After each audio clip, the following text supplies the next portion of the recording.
Good morning, everyone from Tokyo. I'm Paul Stewart, and I've created this channel to really provide a platform for us to explore and enjoy some of the deeper principles of life, but also how to, apply them in ways that are functional, practical, and full of heart.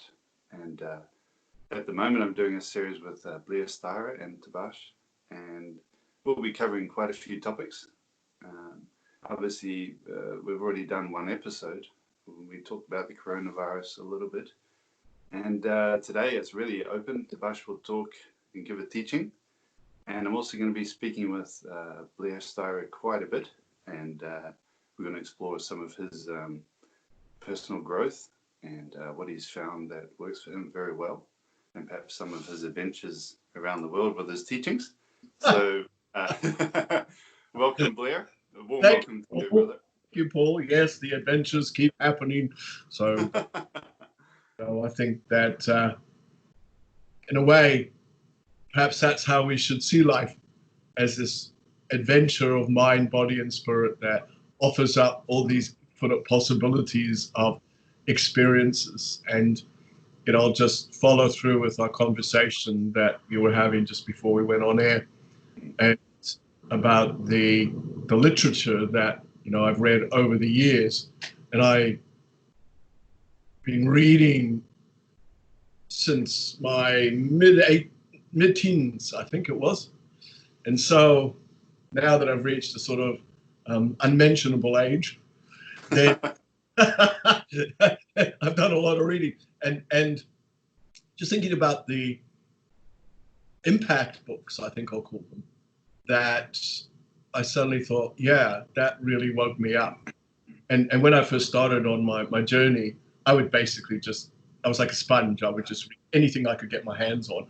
And half the stuff that I was reading, I had no idea, what I was reading, what it was all about, understanding it. And I remember thinking, oh God, how am I ever going to get this or understand this or even put this into practice? It just seemed so far out of my reach. And yet I just kept persevering. And then I came across Shirley MacLaine's book, Out on a Limb. Mm-hmm. And when I read that, and what I really liked about it is that it was a story of someone's life and their experiences with the knowledge and the wisdom as a part of it. And that just made so much sense to me. And I like that format, because we can read a lot of books about just gathering information and looking at it from, the technical perspective, if you like. But, when you actually read about someone's experience, you can feel it and you feel you're a part of it, but also it relates to you. And so when Shirley MacLaine wrote her books, it just basically turned lights on for me. And then, of course, the Dan Millman books, Way of the Peaceful Warrior, and then Greg Braden's stuff. I have huge respect for Greg Braden and what he does and the way he's able to blend science with God and in a way where it just completely makes sense. Yeah. And I think that, excuse me, all of us, your listeners, you, me, we're going to keep on gathering lots of information. And I think we get to a certain point in our own personal experiences, but our own personal growth, where we become very selective in what we actually, want to bring in. And as the years went by, I stopped reading so much and found, interestingly enough, that books would actually come to me, in all sorts of interesting ways, where someone would, just suggest something to me. Here, I want you to read this. I think you'd find this interesting. Or someone would give me a book as a gift. And, I always truly believe in that concept that, we do create our realities. We do create our experiences. So whenever a book came my way, I'd always sort of think quietly and think, okay, now why do I need this at this part of my life? And therefore I would simply gauge my response to it as I was reading it, the sense and the feeling I had about it. Sometimes I remember reading a book where it came my way and I persevered for 6 months It was like every time I went to the first, second, third pages, I would be like, oh, I don't want to read this. It just doesn't resonate to me. And then after a while, I thought, oh, I have to stop trying to read this. So I just put it down. And then 6 months later, I picked it up again.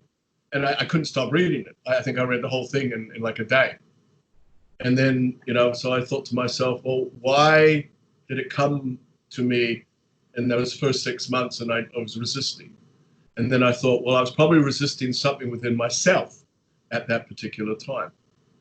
And so when we get resistance, I think it's just a reminder to us of, all right, well, we've got to a wall, and the wall we have actually created. So therefore, it's not so much how do I knock the wall down, but it's more, okay, I've reached a point of resistance. What do I need to relax with here? So it doesn't necessarily have to be, what am I facing? What do I need to fix? Yeah. Well, have you ever had a time where someone's perhaps given you a book and you start to read and you realize, well, I don't need this, Mm-hmm. Yeah, totally. Yeah, I absolutely. It's like, oh, I know this stuff. Why do I need to read this? And the feeling is such a good guide, and I remember someone gave me a book once, and I was reading it, and I thought, well, I'll have a crack at it. And it was about awakening and so on, and it was written in a certain way, which was well written. But I just started to get very agitated, and actually, Tabaash said to me, "Paul, you're agitated because you don't need it." And then I just felt so good as I just threw that away, like not literally, but let it go. And the book wasn't a gift, but the realization of my own feeling, recognizing that and honoring that was the gift, actually. Yeah, it's like the book acted as a catalyst, and the catalyst was the knowledge that you needed to take on board, basically. See? Yeah. And when you said that, I thought, well, that could relate not just to books, but to places, to jobs that we have, relationships where people were associated with. And okay, obviously it's not about chucking them away, but it's to realize that when we find a point of resistance, it's obviously indicated that something needs to change. And obviously the change is always within oneself at this particular point. Do you think sometimes people invite other people's opinions a little bit too much before they've had a chance to really feel, Yeah, I do. I think human nature's way is to seek for some sort of validation, perhaps, from other people, thinking about, well, I'll ask their opinion before I look at my own opinion. And of course, the thing is if you invite too many opinions in, then you're sort of rather saturated with the thoughts and attitudes and reactions and responses of how other people would do things. And, that's not a wrong thing, but I think it's always important to stand still for a moment and think, okay, before I seek guidance, what do I feel? What do I think? Where do I stand? And I think it's too easy for us as human beings to feel insecure in our circumstances, and therefore, human nature being what it is, seek for the answer outside of ourselves rather than, realize that we actually do have all the answers. And it's interesting talking about that, because I've been thinking a lot about that over the last 2 weeks, because of course, having been in lockdown for such a long time and really having not seen anybody at all that I know, apart from, talking to people on the phone as such. And, it's just made me gauge my own reactions and responses, to the circumstances that we find ourselves in. And so, okay, I'm lucky because I've still got access to, beautiful mountain up behind me here and beautiful ocean just down the road there. So I'm seeing people, but I'm not really knowing people. And so when we have all these, people have been calling it the bubbles. So we're all floating around in our bubbles, and wanting to align with each other, but doing our best to avoid each other as well. Yeah. Because of this. And yet, what I'm finding is people's natural energies are in a different way reaching out for each other. So it's like we're making these links, in a whole different way. And I think that's interesting from a point of, collective consciousness, because, being here at home on my own all this time, what I found is that I'm reaching for aspects of myself. So I can imagine that all these little bubbles are in me, floating around and bouncing into each other, and then somehow learning how to relate to each other on a different level. And obviously we relate to that through our reactions, responses, feelings, ideas as such. And what I have realized is the importance of a routine is actually really, really good. And I think by nature, we actually do like formulas and routines, because it's just, a structure that is important to the way that we lay out life before ourselves. And so I've been conscious of my own routines and structures, and even my approach to my routines and structures. And because I'm a fairly sort of regimented person, usually in my ways of thinking and feeling. Like that, yes, I have to, have my breakfast at that time and my exercise at that time. And what I've realized is that I can be flexible with my vibrations in that sense, and it's like, well, big deal if I, have exercise at 3 o'clock. I could do it earlier if I want, and it just made me think, wow, am I regulating myself too much by sort of, creating strategic maneuvers that I have to stick by? Yeah. And it's good to have, as I said, structure, but I think perhaps the key is to also be really peaceful with it too, and relaxed about it. And I was reading something about this time where a lot of people are creating a new form of anxiety for themselves, because they're wanting to utilize this lockdown period in the best possible way. So they're actually putting themselves under a lot more pressure by doing actually a lot more than they would normally have done. It's almost as if, I can't waste this moment. So, I got to learn French in a month, and a cordon of cooking in a month, and I have to do judo in a month, and yoga classes in a month. So everyone's sort of putting themselves onto all this pressure and getting exhausted in the whole process. So I find that fascinating. That is. Well, I want to talk a little bit about your writing, Blair, because we talked about some great authors there, and but you're actually writing beautifully, and I feel you write with a lot of, well, definitely with honesty and with feeling, and a lot of insight. You've written 2 books now. Can you talk a little bit about that? Yes. Well, my first book, which was Don't Change the Channel. And so I got the feeling about writing a book in a way where I wanted to tell my story. But then Tabaash kicked in and said, well, let's do it this way, where you tell your story and I'll follow that part of your story with a teaching that's relevant to the situation. So that's how we ended up writing this book. So I would do chapter 1, and then Tabaash would kick in with chapter 2, and we did that right through the whole book. And yeah, so it's basically just my journey up to a certain point in my life, and interspersed with, of course, Tabaash's teachings and my own personal perspective on things as well. And I think it's always important to write from a place of truth, and in a way where you're just laying yourself out before yourself, really. And I think that's, well, the feedback I've had from that book, people who've been able to really relate, to the stories and the teachings, and also, they themselves have gone through similar types of circumstances and situations. And I remember Tabaash saying something once to me, which was, you have an ability to write with your soul. And when you're able to write with your soul, then when you're writing, you're not just putting words down, but you're putting your feelings and your emotions into what you're writing. So by doing that, people relate to that, so they feel and they cry and they laugh, and they become a part of the journey, as opposed to someone who just writes words So if you write just words, then you just read them, you don't feel them. And so when I started thinking about writing my second book, and when I write, I don't really think about this is just going to be the subject material. I just think I get an idea about something and I just start writing, and it tends to evolve in the way that it needs to. And so the second book was a follow-on from the first one, but the second one doesn't have the same format. So this is just me writing this.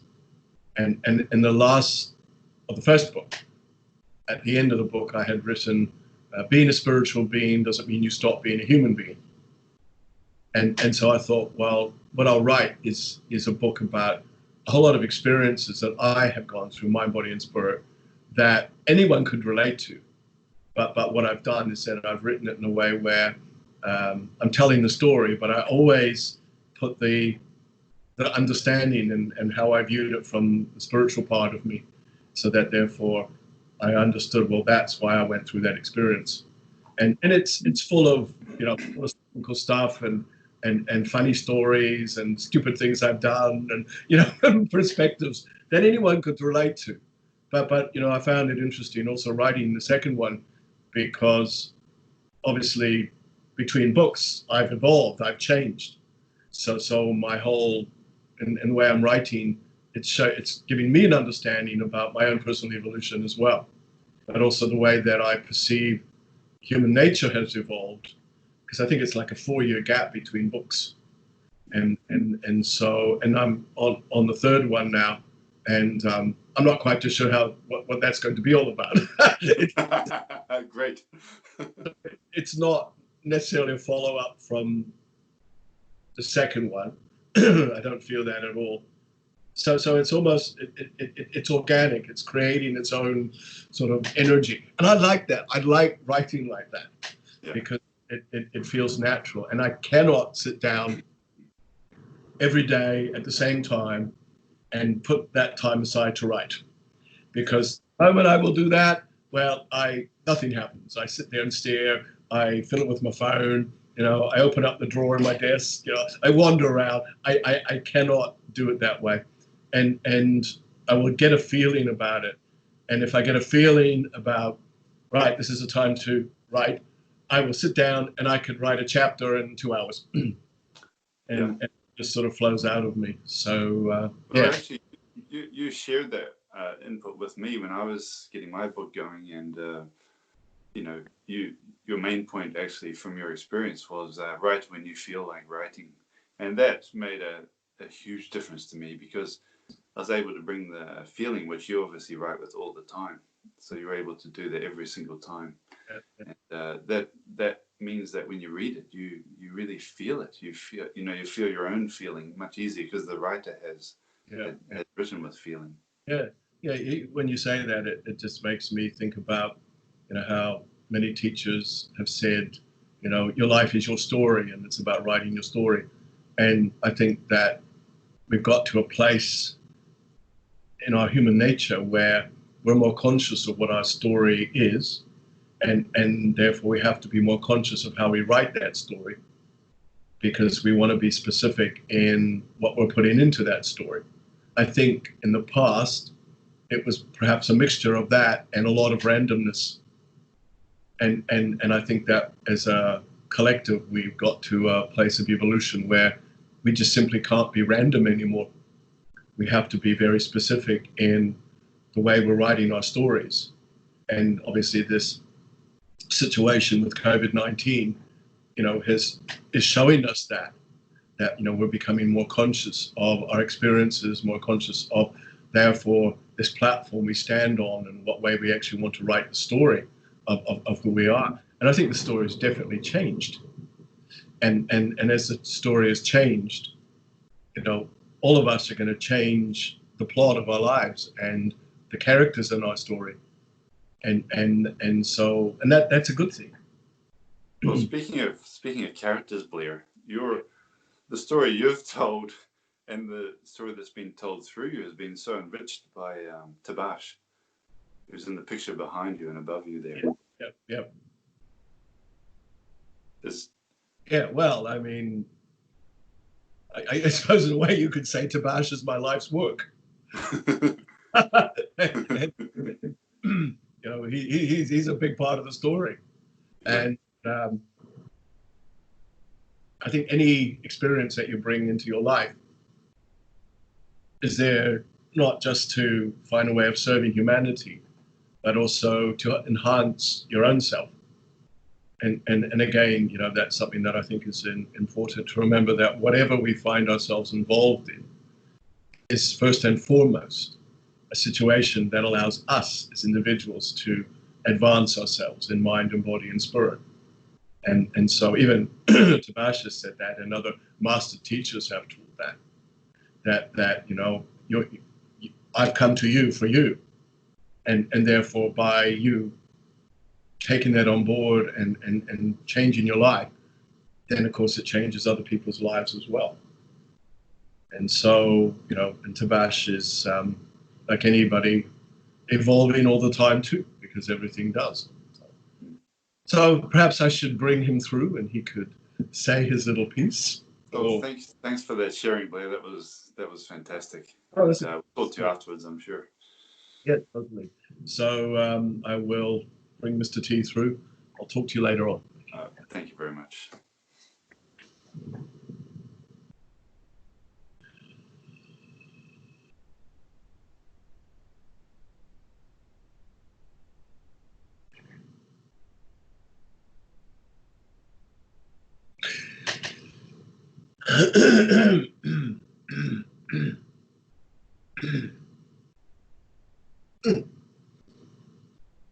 Hello, how are you? Hello, Tabaash, and let me welcome you on behalf of everyone that's going to be watching this and is watching this. Thank you very much for coming. I'm very happy to be here again. Let's have a little bit of water. Yes. I would like to start off with bringing in the word precision, because I feel that this is such a precise time in human nature. And when you bring a precision into your life, then obviously it's very, very important to be aware of the way you're standing in your life, how you're standing in your life, where you're standing in your life, so that therefore you're able to be precise in the way that you are experiencing where you are standing. Because whatever the position is, it's about being able to create the most comfortable experience from that particular place. And imagine the way it's like when one is sitting in a chair. If you have positioned yourself precisely in the chair, then you will have comfort. And if you are in the chair where you are half on the chair and half somewhere else, well then it's not very precise. It's probably going to be a bit uncomfortable. And so life can be like that. You know, people can position themselves in lives where they haven't paid enough attention to the precision of their situation, their circumstance. And therefore, they're forever fidgeting in life and feeling uncomfortable in life. And then, interestingly enough, allowing themselves to adapt themselves to their discomfort, believing that they do not have a choice. And so this time in human history, I suppose you're all asking of yourself, be more precise in your thinking, your feelings, your attitudes, you know, where you are positioned within your life. And take from that place the most that you can. Because of course that place will lead to, you know, another position at some point. And so for people to create precision in their lives, it is very important because, you know, sometimes in life you have to line yourself up in such a precise way to get the result that you're actually wanting. If one doesn't, then you can create a collision course with so much. And I'm just thinking that, you know, as the world moves into another phase of itself, and as they start creating new opportunities for them, it is about being very precise in how you're lining up to your experiences now. And because particularly your energies have shifted. So therefore you might be going back into your same jobs and back into the world, but you're different. And because you're different, your story has changed. And so therefore, with the story changing, the precision changes. So it's this whole thing of organizing energy in a very precise manner, so that therefore you get the best result that you're actually wanting. And science, does this, because science has to be precise in its formulas and equations, and to come up with the best theories or the best solutions to things. And so, but even science itself is forever evolving itself. And so one could look at human nature as a form of science. And therefore, as one evolves mind, body, and spirit, one seeks for a high level of precision that aligns with the energy that you're working with. And that's why we stress the importance of setting powerful intentions, precise intentions for oneself. So that when you have the precise intention, then you're able to attract to you the best formulas that will go with the result that you actually want. And I think by standing in the position that humanity is now, it allows them to observe exactly what that is that they're attracting to them. And that starts off obviously as an individual thing before it becomes a collective thing. And I suppose one could say to oneself, how precise am I in my belief in myself, my understanding of how life works, the position I am in my life at this point? And it's all relative to each individual.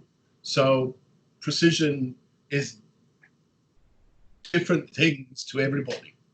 Yeah. The same way as I always say, enlightenment is different things to everybody. Yeah. I think it's the ability to observe and then move from that observation, move forward, or make the changes, or acknowledge your feeling. And then I think sometimes perhaps we then react and get even negative, whereas we probably don't need to do that. We could probably just simply start small and make some shifts and changes.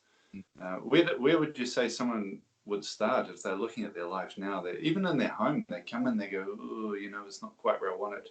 Or in the bigger picture, their business, their family, their thoughts. I think you used a very poignant word just then, which was react. I think human nature is used to reaction as opposed to action. And so reaction tends to come from your human nature, its emotions, its perceptions, its story that it usually lives its life by. And that's not a wrong thing. But I think it's very much about, you step into a life situation, and I think it's very important to be an observer before you have a reaction, before you have a response. And which is hard when you consider human nature gets caught up into that, fight and flight sort of situation. But I think one has to remember also that when you are aligned to something greater within yourself, then you realize that you are already created with natural coping mechanisms. And so if you, what you just said about, what do people do? I think it's about paying attention to the peaceful part of them, paying attention to being still, paying attention to allowing oneself just to just be, without getting caught up into intellectualizing a situation too much, or even emotionalizing a situation too much. And, well, the funny thing is, everyone wants peace, and that's it right there. Well, it's interesting, isn't it? For human nature, it's like, I seek through peace. I seek for my peace through conflict. Well, it's pretty funny, but we've all done it, so we understand it. Absolutely. And of course, I think human nature and a lot of individuals during this time have made a lot of peace with themselves. And then having made a lot of peace with themselves, it has shifted the consciousness. And it's starting to have a massive effect on the systems, that the world is actually run by. So things are starting to happen and to shift and to change. And so, as individuals, obviously, you still have to pay attention just to your day and your life. So try to follow your responses around a little bit more, follow your own personal reactions a little bit more, follow your actions around more. Because by doing what you're doing, so you're exposing yourself to areas that could do with some fine tuning. And I don't believe that one has to overtly pay attention to anything. I don't think that's necessary. I don't believe that complication is necessary. And of course, complication is what happens when people get involved too much in their doubts or worries, their fears, or their story is a big jumble, and it doesn't really make sense. And so that's interesting saying that, because it makes me think, for your listeners, a good question that you can all put to yourself at this particular point would be, right now at this point in my life, what does make sense to me in the way I think, the way I feel, what I believe, where I am standing in my life at this particular, what does actually make sense to me? And everybody would come up with something. And what makes sense to you, it doesn't mean that that's set in concrete. Some people might get the feeling, what makes sense to me is I feel depressed and I don't have any hope and I'm full of fear. And so if that's what makes sense to you right now, then it's good to acknowledge that. But that's just right now. That doesn't mean that's always how it's going to be. And I don't think it's natural to deny oneself of any experience, of any emotion. But of course, human nature would tend to look at, if they feel fearful or worried as such, as something wrong, and I got to somehow get rid of that. And if I embrace it and accept it, then somehow it's going to overwhelm me and therefore define my rest of my life, which is absolutely not true at all. And I think sometimes when you're a child and you're being brought up, you might get told off for certain behaviors, but that's because sometimes just simply other people are trying to live in the house as well. Yeah, well, we all need disciplines and rules and systems, to collectively bring about harmony and peace. And I mean, what you just said is interesting too, because you've got all these different factions of yourself that you're living with. So therefore, it's like living in a big family situation within yourself. And so all aspects of self have to know how to harmonize so that therefore everyone gets on well together. And otherwise, it's a bit like having, an overstayer inside of you, and someone who's taken up all the room doesn't pay any rent. And so for yourselves now as individuals, it's just take action in the way that you feel is feasible to you. But also too, and this is something that I think is poignant, because you're used to being amongst each other, but not really participating with each other. Really that's what a lot of human nature is doing in normal times. You're all out there amongst each other, but no one's really participating. No one's really, you're just passing by each other. And okay, yeah, you have your little groups and things of that nature.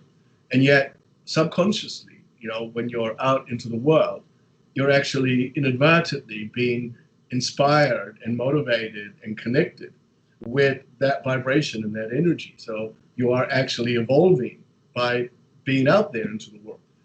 And so your reflections are coming from that person that walks by you, or that opinion you have of seeing somebody or something. And of course, this has been denied of you all majorly. So therefore, you're not able to utilize each other in quite the same way. So your mirrors of yourself become you. And of course, if you are a person on your own, that's really interesting, because it just brings up all these different aspects of yourself, that you're reflecting or having a reflection back on. And of course, if you are in a family situation or a group situation where your bubble is with other people, well, then of course, yes, you have those reflections of yourself. And okay, it's all relative to everyone's individual experience. But when you go back out into the world and you start participating with each other again, some of my advice would be, don't ignore each other. And you know, it's very much about learn to engage with the people that you think are strangers in your life. And that doesn't mean that suddenly you have to, you know, shake hands with everyone when you walk down the road. You never get to your destination if you did that. But it's very much, you know, relax, be at peace with yourself, and make sure, you know, when you walk, you're smiling and you're looking at people. Find ways of engaging. And as you do so, I think that's showing yourself a great deal of respect for yourself, but therefore a great deal of respect for everybody else as well, and a great deal of respect for collectivity and how it works. And human nature over these decades has created interesting, you know, so much technology that puts you more in touch with each other. But by doing so, it's actually drawn people away from each other. And so humanity, you know, is locking themselves off to each other. And yet never before have you been able to be so much in touch with each other. But what are you actually doing that? Are you doing it to your benefit or to your detriment? And so, you know, it's, you know, you can have lots of conversations about just that one thing. But invariably at the end of the day, you know, it still comes down to the paying attention to the formula that you're presently living in. And by paying attention to that formula, the realization that that formula is going to create another formula. And therefore, as an observer of your own life, is this the formula that serves me, that works for me? And so, you know, there'll be so many changes that will come about, you know, over these next months. And there are good changes. There are good changes. I had this funny thought in the last week that it's almost like humanity's played this gigantic big trick on ourselves to wake ourselves up, and not to diminish the seriousness of people's illness or whatever, but it's almost like we needed to step back, we needed to be quiet, needed to unplug from some other things, just to allow the opportunity to hear. When you speak that, I think it's been a time of the exposure of people's power and the power of life. And you know, when you have that, see that, feel that in your own personal experience, straight away it's not about, okay, I feel this, what do I do with it? But more, I feel this, I am this, let's sit with this for a moment.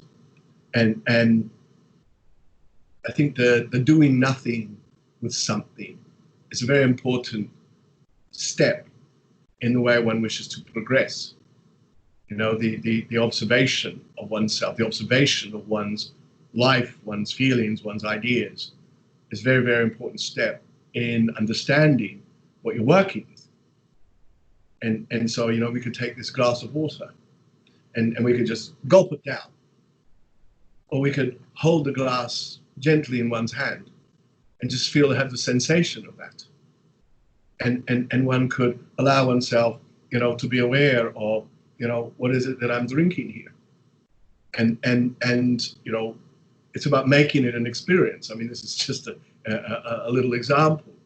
But human nature is always gulping life or shoving it in, or, you know, being a bit of a glutton about things.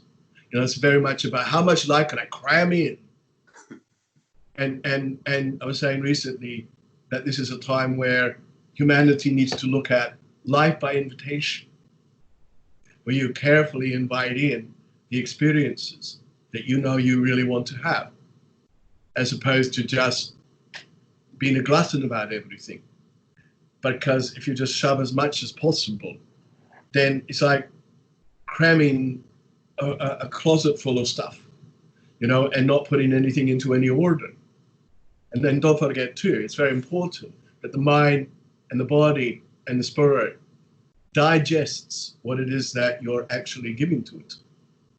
And so vibration is no different, spirituality is no different. Your system has to digest carefully what it is that you're actually attracting to you or have attracted to you. And therefore your higher nature will take what you have fed it and it will position it specifically where it actually needs to be. And obviously the more that one understands that life is not a random act, but a specific act of creation, But then you can't just sort of try to throw more in there. It's like hoarding life. You know, let's hoard some more energy just in case I might need it. But of course, the thing is that, you know, you got to open up that door and then whoosh, it comes rolling down on you and buries you. And whereas, as I've always believed, nothing is ever denied of you. So it's about, well, create as is necessary. And as you create as is necessary, then, you know, you realize the simplicity of something that could be very, very powerful. You know, it's like if you take an atom and think about all the power that is in an atom compressed into one little point of consciousness. You know, there's all this power in there, there's all this life in there, and just one little invisible point of consciousness.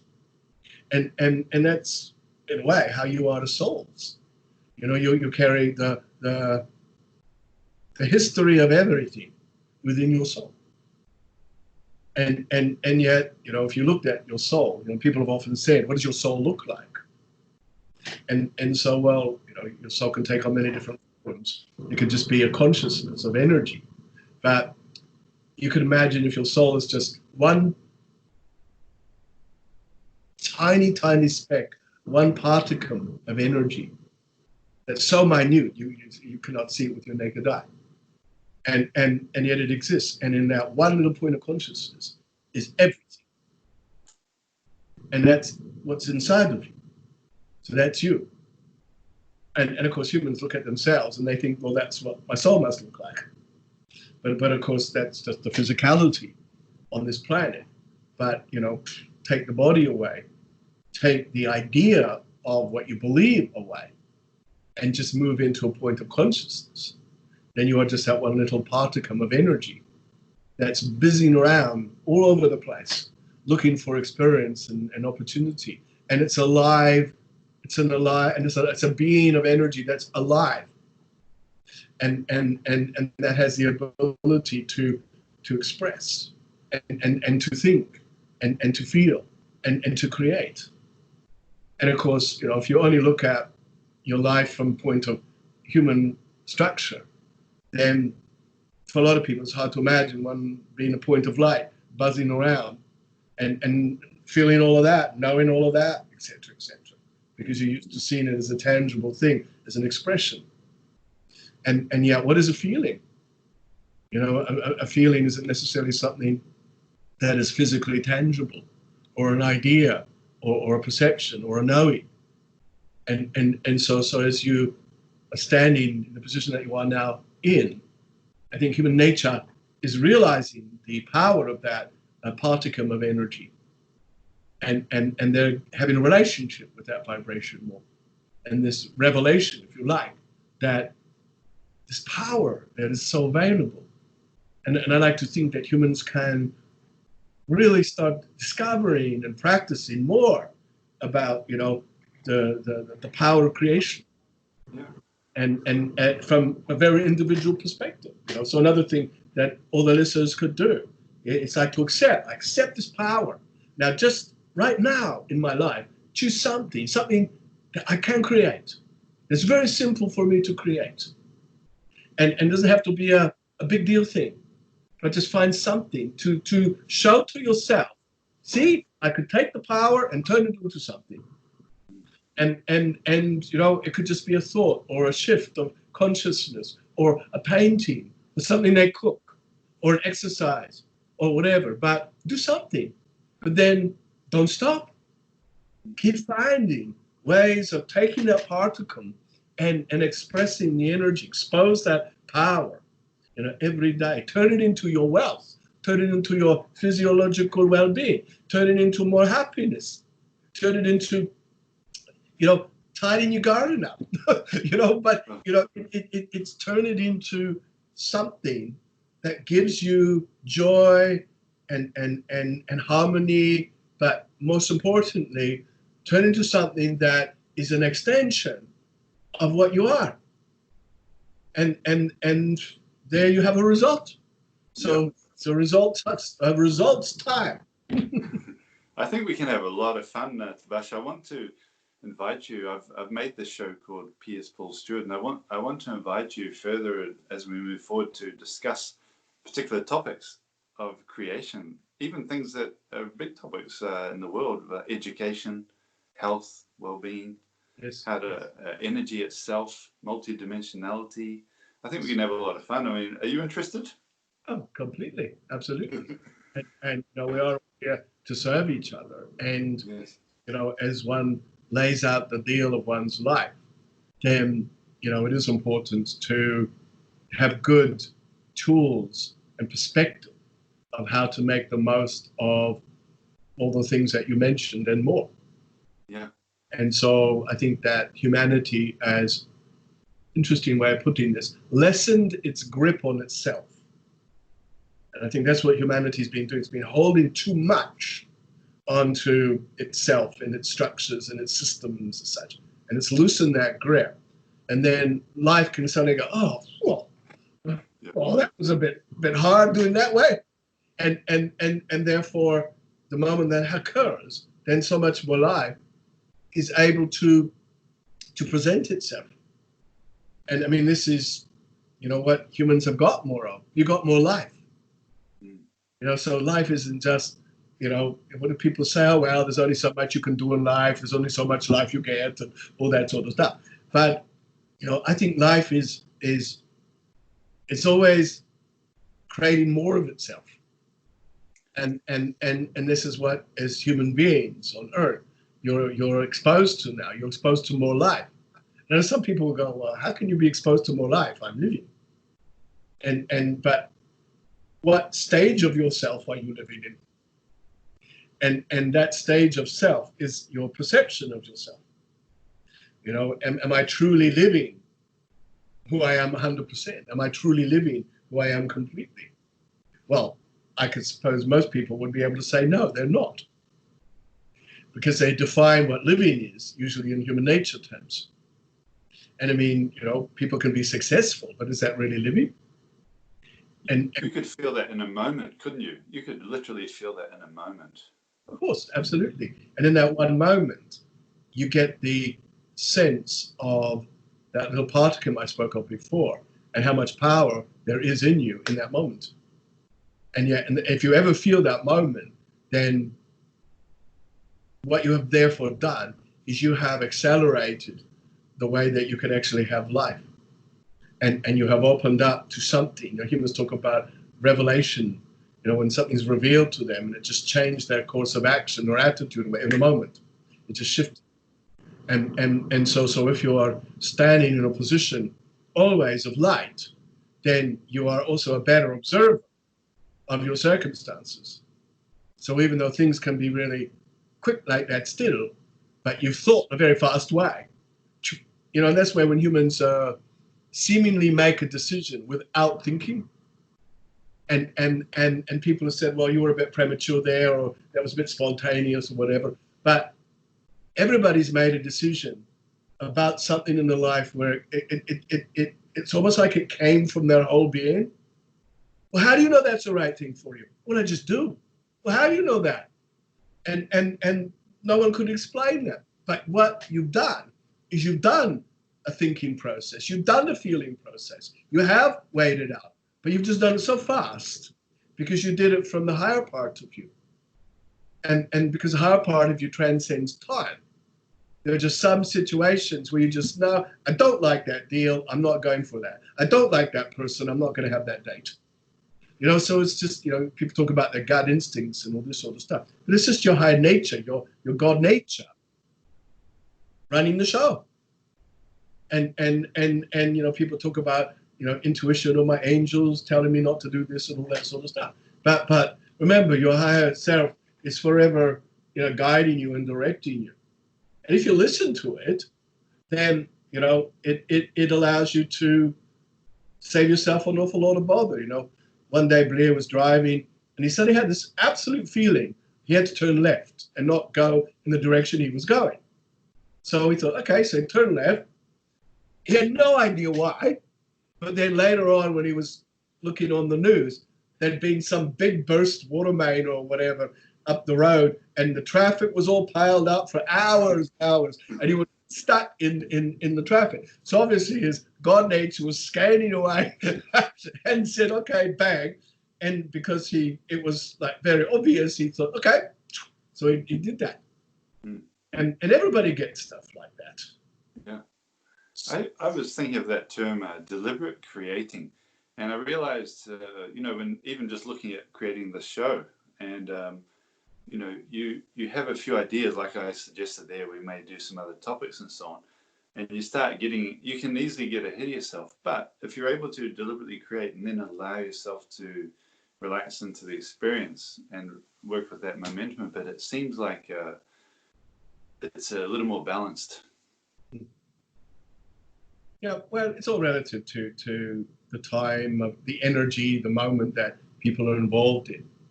And I think it's good to have a plan, but I think it's good to be flexible, with your plans and energies, because there's always going to be so much more in anything.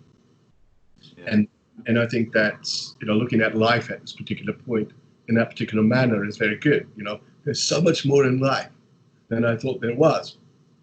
There's so much more in my relationship, or my belief in myself, or my talents, or my skills.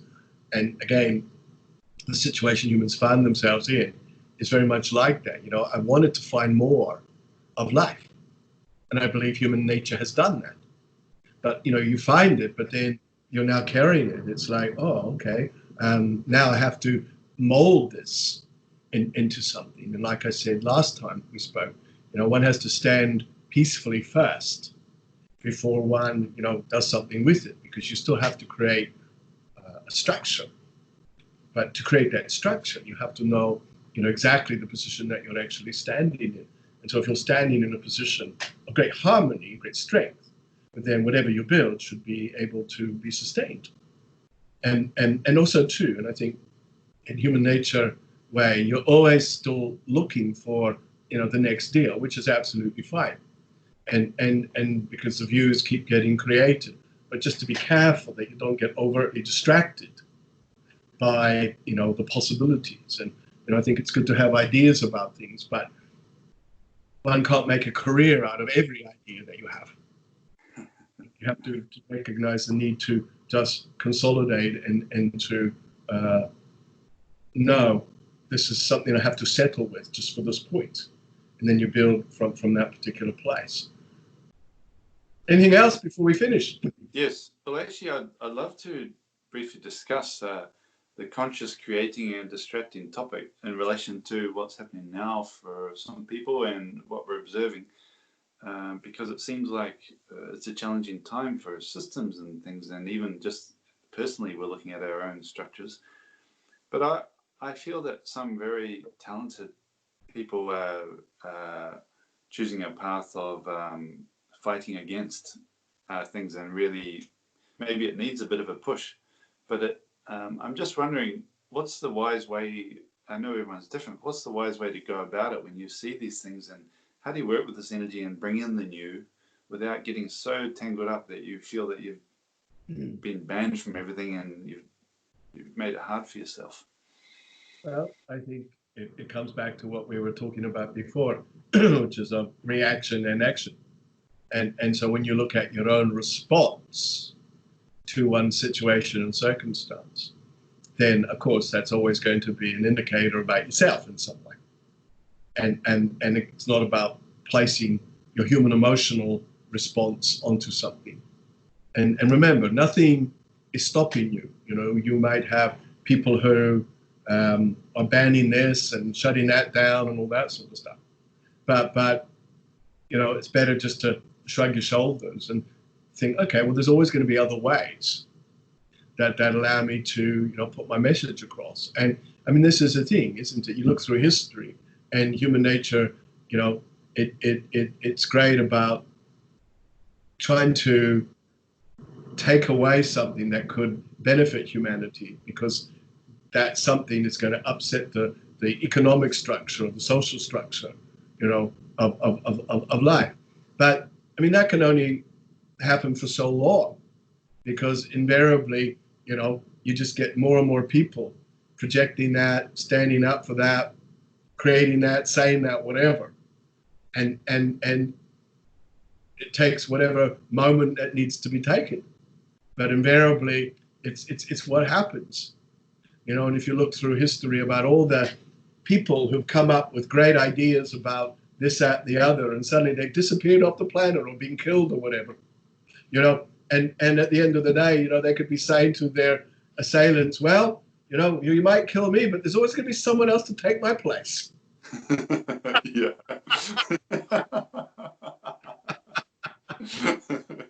and I'm not going to make that one a mantra at the moment.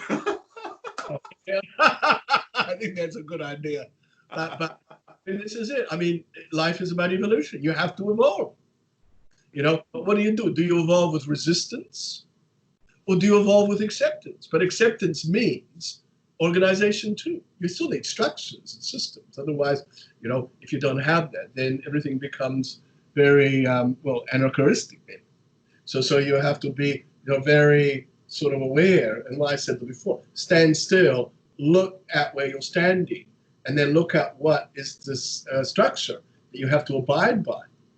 You know, when people, you know, when anarchy happens, it's because people don't want rules. So they just, you know, blast over any old place. But like I said before, everybody needs system. There's structures that are important. You know, as Blair was talking about before, about routines. You know, routines are important, but is to be relaxed with them, flexible with them, but you still need them. Yeah. And because it's just natural. I mean, your physiology right now is a routine. You know, it's functioning because everything is working together. And so when you have a good mind, body, spirit routine going, then, you know, you have, you know, that harmony that I've spoken of before. So. Well, in the end, we do have so much power to create our own reality. So if we don't distract ourselves too much, we could make quite a beautiful picture on Earth if everyone goes about that. I just thought about a point there when you said that, which is, you know, yes, you do create your reality and you do have so much life to create your reality. But what I would say to the listeners is be realistic in what realities you're creating, because, you know, people get so bombastic about their realities, you know, and over the top with their realities, which is completely not feasible, you know. So the thing is, you know, keep to the basics to begin with, and then you just build on that. And so you know, you can't be, you know, born and then automatically become a quantum physicist. You know? So this living that you have to do. You know? Sorry, Paul. Yeah. But keep your realities relevant to your life at the moment, and by doing that and succeeding with that reality, there will always be other realities. You know, and so it's very much about, you know, just what I was saying before. When you need it, create it. But you don't need it all. You just need what's necessary, you know, for that day or that moment or that idea or whatever. Otherwise, it just gets too overwhelming. So, you know, yeah, you've got all of life available to you, but you don't need all of life flowing through your brain at the moment.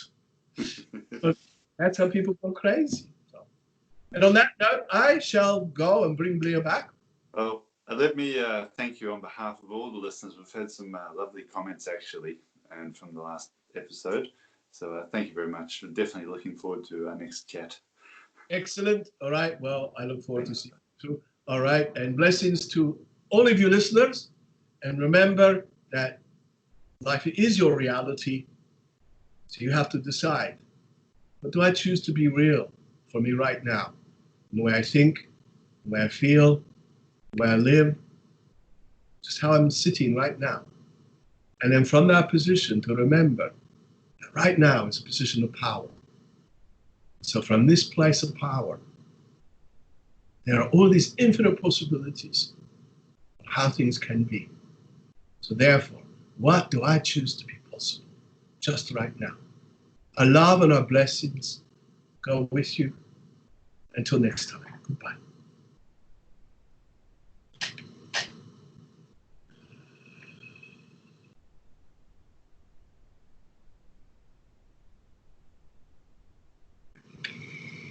Oh, hello everybody. Hello, Paul. Blair, welcome back. And I was thanking you and Tabaash on behalf of everyone that listens, so thank you very much. Pleasure. Yep. I'm conscious of your time, but do you want to describe anything on your return of your experience? Today, I have been, and what Paul is actually asking this is, you know, what was my experience while I was channeling? I go to all sorts of different types of experiences. Sometimes it's like feel like I'm a person and talking to other people. In this case, I was floating around in this very, very, very pale blue light. And in this blue light, I just felt like it was an elixir of energy that was helping me to align with, you know, this new energy that we're actually dealing with. So it's almost like I went and sat in an energy bath for a while, actually. So I felt quite cleansed, actually. Yeah. It's a fully conscious experience for you, isn't it? I mean, do you sometimes feel like you've had a sleep, or are you actually living an experience awake? Oh, you're living an awake experience. And no, I've never, ever experienced it as a feeling of I've gone to sleep and then woken up back again. But more, you know, I've gone out there and I've communicated, I've been taught, I've served on another level, I've explored, I've adventured, I've investigated. Yeah, so it's always different. And I suppose it's just going to another place where that becomes your experience. And while you're having that experience as a soul, you know, the physical body here was having its experience, you know, with Tabaash and talking to you all. How are your plans for this year looking? Because with the travel and things, you're normally traveling a bit. Like, for example, you do the Transformation Conference. And how's that looking? Well, the Transformation Conferences no longer exist. So since Dolores Cannon's passing and the restructuring that they have done, they're not doing that at the moment. So they're obviously doing other things. But yeah, I mean, I may travel around with setting up other seminars and things like that. So, I mean, doors still open, but, you know, it's anyone's guess at this particular point.